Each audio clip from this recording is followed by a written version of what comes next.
আমাদের বর্ধমানে আলু চাষ হয় প্রচুর, মেমারি, গুসকারা ইত্যাদি এলাকায়। আলু যে বছরে 100 টাকা বস্তা না, জলি দেয় ফোন করে, হুজুর 10 বস্তা আলু রেখেছি। মেমারিতে আলু আনতে যাব 10 বস্তা, গাড়ি ভাড়া হচ্ছে 1500 টাকা। হ্যাঁ, আর আলুর দাম 1000 টাকা। আমি বললাম আলুগুলো বেচে রেখে দে, আমাকে টাকাটা দিয়ে দিবি, এখানে কিনে নেব। দুঃখের বিষয়, যে বছরে 600 টাকা 500 টাকা আলুর বস্তা, ফোন করছি আর খালি ভাবি ফোন তুলছে, ভাই কোথা গো, বলে নেই, কিন্তু মাল ঘরেই শুয়ে আছে। ওই যে 500 টাকা বস্তা আর ফোন তুলবেন, কি বলেন বুঝতে পারেন না? আমাদের গলসি থানায় কি বুঝলেন, বাইরের মাদ্রাসাওয়ালারা আদায় করতে এসছে ধান আদায়। তো একদম বড় চাষি 70-80 বিঘে জমি চাষ করেছে, বিরাট পালুই খড়ের আর ধানের রাস সেরকম। যেমনি মলি সাহেব দিকে দেখেছে, কেঁচা মেরে পালুইয়ের উপরে চেপ পড়লো। আর আদিবাসী মুনিশ ছিল, তাদিকে বললে যে শোন, যদি মুনিব খুঁজে বলবি নাই, সবজি খেয়ে কাটিয়েছি। তারপর ওই জন্যে তো আমাদিকে দেখে অনেক লোকরা মনে করে না কি খাইবে, মাসার মলি সাহেব দিকে দেখে আমরা ডাল আর ঘ্যাট খাই, তাতেই বরকত, বুঝলেন? যেমন আমাদের জামা, খালি মনে মনে চিন্তা করে ছিটগুলো, আমাকে অনেকজন বলে হুজুর ছিটটা কোথায় পেয়ে যাবে, তুই যে দোকানে কিনেছিস আমি ওখানে কিনেছি। পার্থক্য কি? এখলাসের পার্থক্য। এখলাস নিয়ে এসো, তোমার ছিটটা তো ওই গেলেজ পাবে যদি হালাল হয়, সৎ পথে চলো, দিনের ওপরে প্রতিষ্ঠিত থাকো। হাওড়া জেলার একটা ছেলে ফোন করে বলছে হুজুর বরকত পাচ্ছি না, বহুত ইনকাম করি, কত দিনে 700 টাকা, 3/7 কত, কথা বলেন, 21,000। ডাঙ্গারদার ইমাম সাহেবের বেতন কত?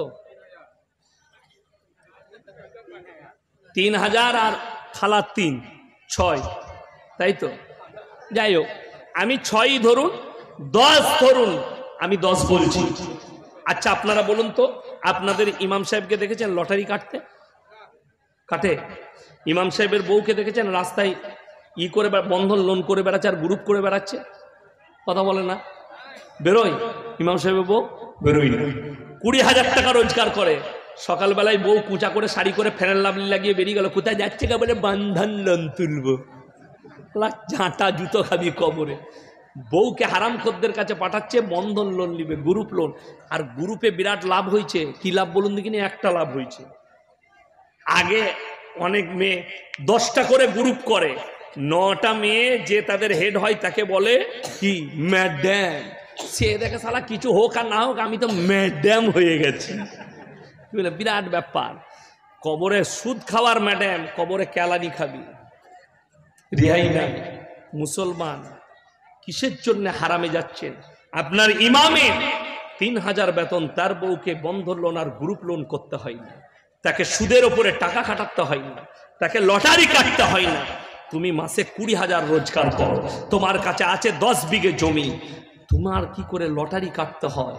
তুমি কেমন ইমানদার?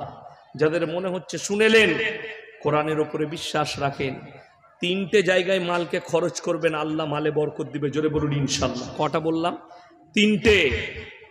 وآت ذا القربى حقه والمسكين وابن السبيل ولا تبذر تبذيرا إن المبذرين كانوا إخوان الشياطين وكان الشيطان لربه كفورا। 1 নম্বর, আমি যদি মাল দিই, তোমরা কাছের গরিবের পেছনে খরচ করবে, তারপরে দেখবে এতিম আর মিসকিন কোথায় আছে, তার পেছনে খরচ করবে। ওয়াবনা সাবিলি ওয়ালা তুবাদ্দির তাবদীরা।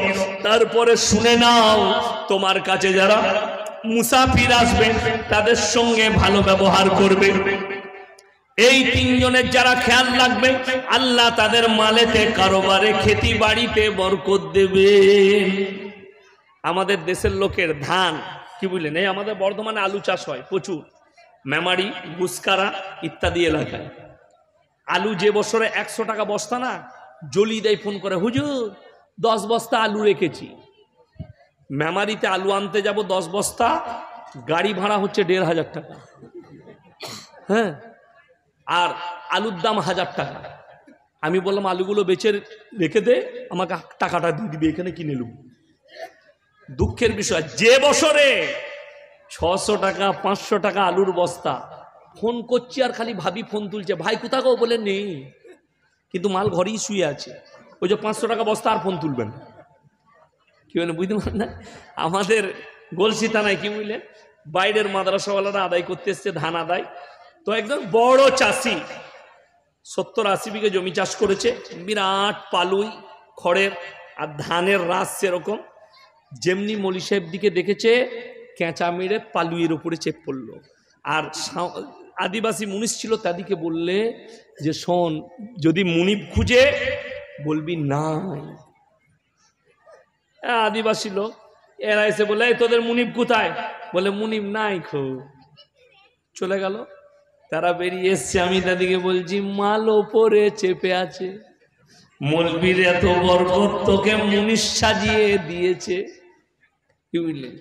আর যে বছরে গোটা ভাতার থানা, মঙ্গলকোট থানা পাথর দিলে পাথর, সব ধানগুলো শুয়ে গেল, একটাও ধান কাটার মতো লয়। একজন ভগ মেরে এলের মাথায় মাথায় হাত দিয়ে আমরা আজ চাব্বি পালুয়ে ভগ মেরে। কোরআন বলছে ওয়ালানাবলুয়ান্নাকুম বিশাইইম মিনাল খাউফ ওয়াল জুই ওয়া নাকসিম মিনাল আমওয়াল ওয়াল আনফুসি ওয়াস সামারাত ওয়া বাশশিরিস সাবিরিন।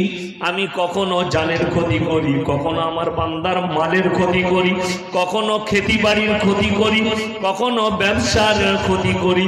আর আমি লক্ষ্য রাখি ওয়া বাশশিরিস সাবিরিন, কোন বান্দায় আমার কাছে সবর করেছে, ধৈর্য ধারণ করেছে।